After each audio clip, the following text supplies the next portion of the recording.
اس بات کا اندازہ میشم کو اچھی طرح ہو گیا تھا کیونکہ اس نے پرکھ لیا تھا کہ جزا کے اندر سمجھداری کے ساتھ ساتھ ذمہ داری کا احساس بھی بدرجہ عدم موجود ہے۔ اس لیے جزا نے بھی بہت قلیل عرصے میں ہی نہ صرف اس کے پورے گھر کو سنبھال لیا تھا بلکہ میشم کے سارے بچوں کو بھی وہ اچھے خاصے سے ہینڈل کر لیتی تھی۔ خاص کر تینوں شرارتی خرگوش جزا سے بہت اٹیچ ہو گئے تھے اور پری بھی جزا کا دوسرا ہی روپ تھی۔ میشم کو یقین تھا کہ جزا کی طرح پری بھی اس کی فیملی میں اچھی طرح ایڈجسٹ ہو جائے گی۔ انہی سوچوں کے تانے بانے بنتے ہوئے وہ ڈی آئی جی صاحب کے بنگلے میں پہنچ گیا تھا۔ میشم بھائی، اپنی اس لڑاکا بیوی کو سمجھا لیں۔ پری کی آواز پر میشم نے چونک کر اسے دیکھا تھا جو گاڑی سے باہر اترتے ہوئے جزا کو گھور رہی تھی۔ کیا ہوا؟ میشم نے مسکرا کر پری سے پوچھا تھا۔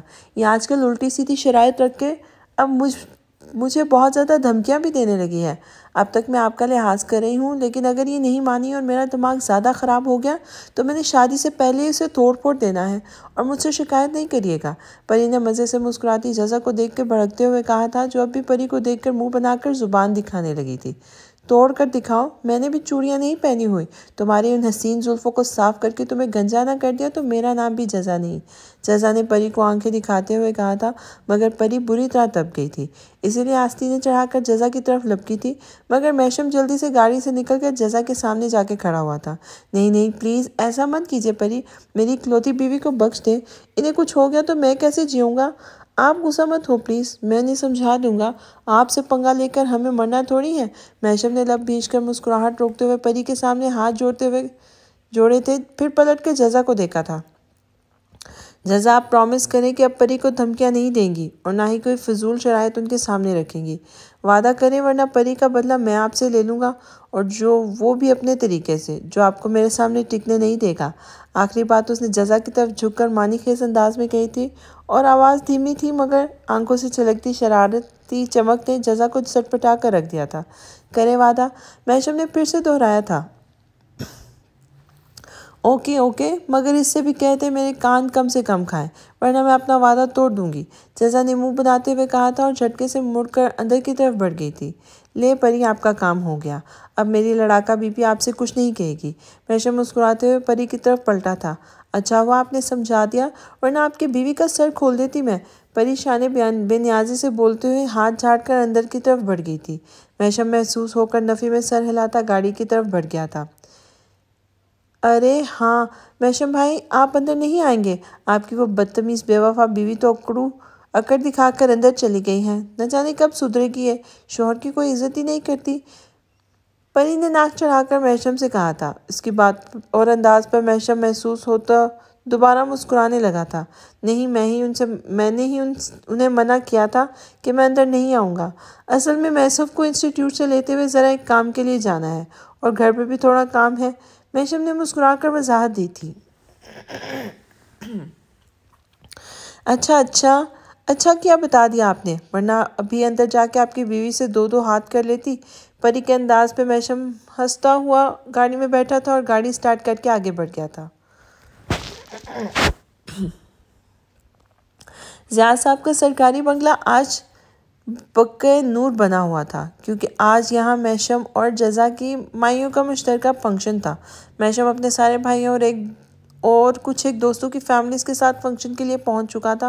ہر طرف گہما گہمی اور خوشیوں کی چہکاریں پھیلی ہوئی تھیں۔ تینوں خرگوش بھی سفید کرتا شلوار میں پیلے پٹکے گلے میں ڈالے سج رہے تھے۔ میسف اور میشم نے بس کرتا شلوار پہنا تھا، انہیں عورتوں کی طرح دوپٹے اوڑھنا پسند نہیں تھا۔ بلا شبہ وہ دونوں ایک شکل والے بھائی اس سادہ سے لباس میں بھی اتنے شاندار لگ رہے تھے کہ دولہا سمیت ان کے بھائیوں پر پوری محفل کی نظریں ٹھہر گئی تھیں۔ میشم یعنی دولہا صاحب کی تو آج چھب ہی نرالی تھی۔ وہ آسمانی کرتا شلوار پہ کریم کلر کی مردانہ شال دونوں کندھوں پہ ڈالے اتنا ہینڈسم باوقار لگ رہا تھا کہ ہال کے ایک کونے میں ریاض ملک اور اس کے جاننے والوں کی ساتھ کھڑی رمشا کی نظر میشم کو دیکھ کر خیرہ ہو گئی تھی۔ مہمش محسف بھی میشم کے ساتھ اس کے صوفے کے پیچھے جا کے کھڑے ہو گئے تھے۔ ہال کو نہایت خوبصورتی سے سجایا گیا تھا۔